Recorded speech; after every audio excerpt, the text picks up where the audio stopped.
Hey, Menopause Metabolism Makeover Group. I've been doing a lot of talking this week, in the past couple of weeks, about anti-inflammatory, antioxidative diets. It's Heart Health Month in February. And so hopefully you guys caught some on the kitchen episode that I did last week. I interviewed Dr. Al Costanza, who's a functional medicine doctor, and he's got a lot of great knowledge about how do we get the inflammation out of our bodies.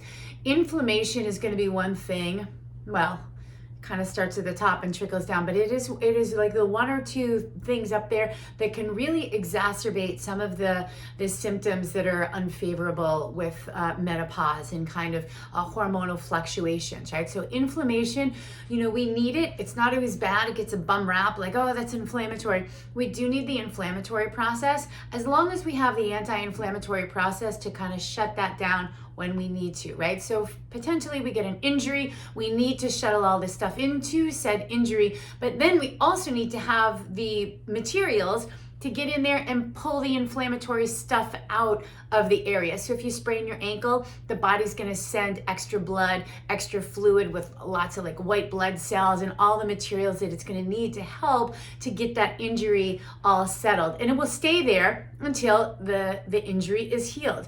Your anti-inflammatories then get the message, be like, okay, it's all healed, go take all the garbage out. And if we don't have enough material or enough helpers to take the garbage out, we get chronic inflammation. So if you think about that going on in other places, in other systems in your body, like inside your small vessels, your cardiovascular system, inside the small vessels neurologically in your head, or even in your kidneys, also small vessels, hands and toes, right? So it really starts to compromise, blood flow, circulation, temperature control, brain fog, energy levels, oxygen capabilities, and our utilization, digestion. So all of those things are impacted by this, and they're already being impacted by the endocrine system doing some nutty stuff that we're like, what are you doing?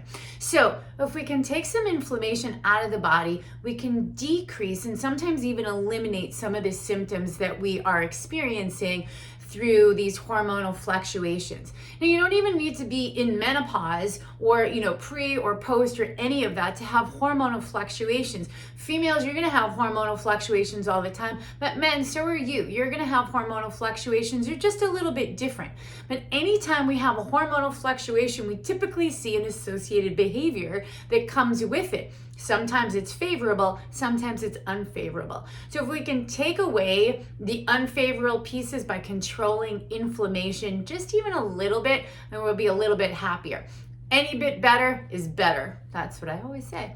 So there is your tip for this week. And let me know if you need any help understanding the inflammatory processes, how to bring it down. I am doing an inflammatory diet challenge the last week of February. So if you want some more information about that, please say the word and I'll get you the information on that. Have a great week.